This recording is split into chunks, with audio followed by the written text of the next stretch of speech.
So with diseases like typhus, Ebola, dengue, and all sorts of other nastiness getting hopscotched all over the globe, on planes primarily, the whole "we're not flying any more flights to Venezuela" paradigm has a completely different look now to it, doesn't it?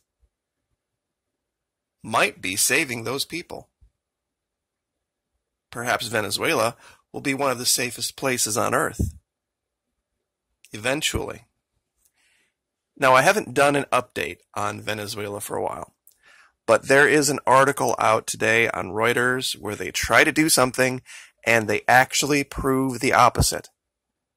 And it was just too juicy, too enticing to let go. Now, I'm going to show you guys some images that some of you will be familiar with and some of you won't. Some years back, and just stay with me here, it's relevant. This is a screenshot from a game, an online game called World of Warcraft. This shows something called a garrison. There was an expansion that came out. It was called Warlords of Draenor. But in this expansion, there was something very new that you could do in the game. Instead of just going around and killing and shooting and violence, you could basically create a little miniature town that was unique to you. And you could set it up however you wanted. You had a barracks that you could create. You could build an inn, a fishing shack, all sorts of different things, and you could customize it. And it was your specific little tiny walled city, just for you.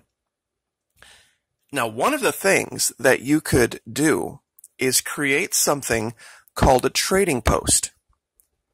And that's where you could go back and forth and barter for goods that weren't locally available.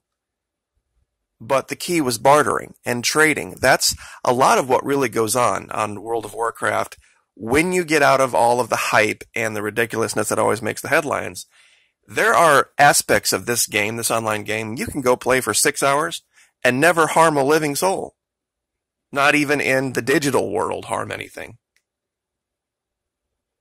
Basically, what it describes is a life that preppers and survivalists have longed for the last 20 to 5 years online, and I know a lot of you know what I'm talking about, are these people that they want to get back to a existence more like what we saw around the time of the founding of this country, where things aren't so connected globally. And when you look at the images from this game, that's what's recreated here. Now, what does this have to do with Venezuela? Well, in this story from Reuters, they talk about, oh, poor Venezuela is suffering. They've been forced to barter.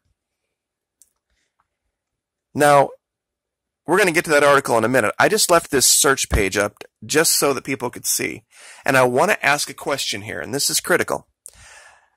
If you were to go to a group of people that were preppers, that were the types that were, getting ready for the collapse of whatever, how many of those people do you think would ally more with the right or more with the left? I think a lot of you would, and this is probably from experience, say that, well, gosh, people that are ready to barter, that are stocking up, that are survivalists, they're right-wing. They're not a bunch of snowflake, left-wing, progressive liberals. That can't possibly be the case. It's just not something that you ever see at a gun show or you see at one of these trading post type events. That's been going on, and I know what you're talking about. Now, without any further delay, the article. Now remember, this is evil, terrible, horrible socialism. Okay, this is what everybody says, socialism always fails, and this is what you get from it, right? Okay, let me read this article for you. Paranamo, Venezuela. At the once busy beach resort of Paranamo, tourism has evaporated over the last 2 years as Venezuela's economic crisis has deepened and deteriorating cell phone service left visitors too afraid of robbery to brave the isolated roads. Now here it shows a guy weighing out coffee beans. This is important. A man weighs coffee beans given as a means of payment in a hardware store in Guarico, Venezuela, April 24, 2019. Gone are the vendors who once walked the sands of the crescent-shaped beach, hawking bathing suits and empanadas, a traditional savory pastry. These days, its Caribbean shoreline, flanked by forested hills, receives a different type of visitor. People who walk 10 minutes from a nearby town carrying rice, plantains, or bananas in hopes of exchanging them for the fisherman's latest catch. With banknotes made useless by hyperinflation and no easy access to the debit card terminals widely used to conduct transactions in urban areas, residents of Padanamo rely mainly on barter. Evil, terrible, horrible socialists that they are.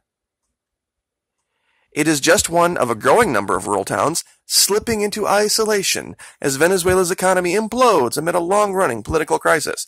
From the peaks of the Andes to Venezuela's sweltering southern savannas, the collapse of basic services, including power, telephone, and internet, has left many towns struggling to survive.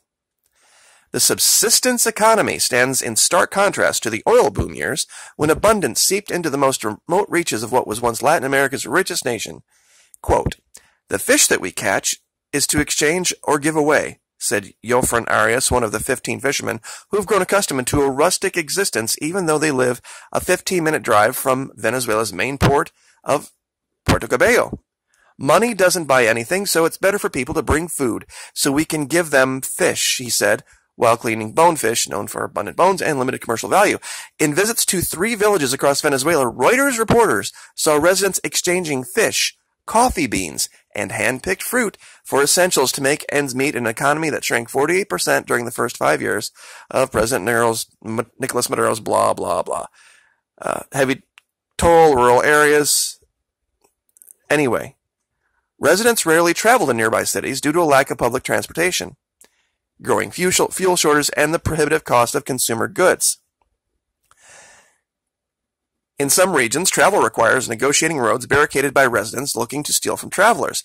At one such roadblock in eastern Venezuela, a Reuters witness saw a driver fire gunshots in the air to disperse a crowd. This guy says he hasn't been to the city center in 2 years. What would he do there? He doesn't have enough money. He said, "I'm better off here swapping things to survive." Now, look at this. They have developed their own currency.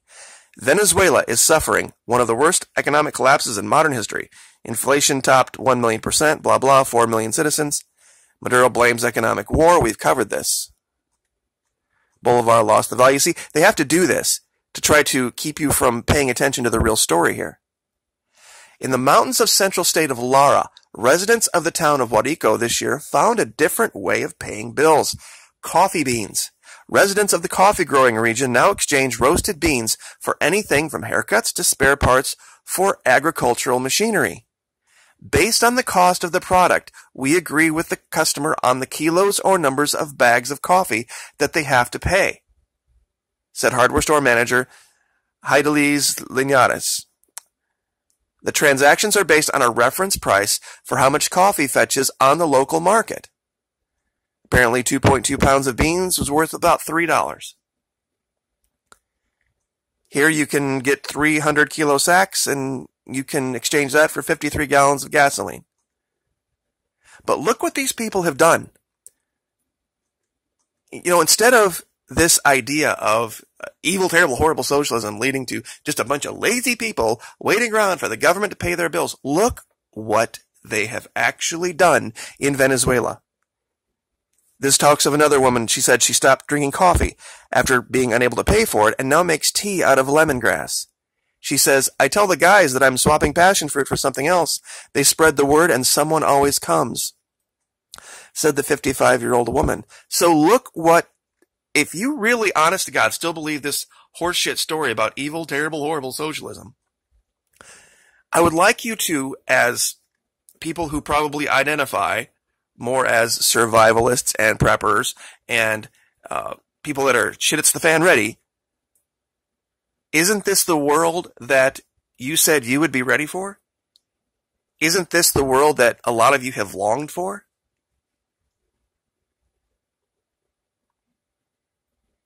Because when it comes right down to it, in a situation like this, gold, when you're hungry and or you're thirsty, or you need this, or you need that, or you need the other, it really ain't all that. I know that if I had a supply of food and maybe I had more than what I needed, if someone came around and they wanted to trade for something of value or just wanted to give me gold, I'd probably take something of less actual gold value than the gold. Because you just never know. Maybe it's gold, maybe it's some kind of goldish metal type of thing that's fake. I'm not going to sit and try to worry about whether this person is giving me a real piece of gold or some fake thing, or who knows. Real goods matter. And I couldn't help but think of this. This was from years ago. This is like 3 years ago. Because in this part of the game, you had to be good at that to get what you needed, because there were some things in the game that you needed to get that you couldn't buy with in-game gold. You had to get other things that required you to do other things. You couldn't just buy stuff, because they have an auction house in the game where you can go pretty much buy anything you want that other people are selling, but it's in-game gold. So this is what the evolution in Venezuela has been. And it's largely been supported by cryptocurrency as well. You don't have to believe me about Bitcoin. I'm done trying to convince you. Because if you can't see it, I can't show it to you. And honestly, at some point, I'm going to probably, convert everything over and never use dollars again. And wouldn't take them if you gave them to me. Speaking of US dollars. So, it's something to think about. I'll link this article down in the first pinned comment. I really want you guys to think long and hard about what your opinion of true on-the-ground, bottom-up, localized, quote-unquote, socialism really means.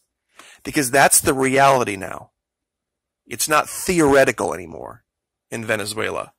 They're doing it to survive. This thing that people in this country have prepared for God knows how long, going all the way back to maybe Y2K, maybe 20 years. Do you have this? Do you have that? How will we survive? What will we barter for? How will we do this type of thing? You can just go to Venezuela. And you can see how these people operate. Passion fruit for fish, coffee for hardware supplies. They're making it happen. And I guess I'll just leave that there. Like, share, subscribe.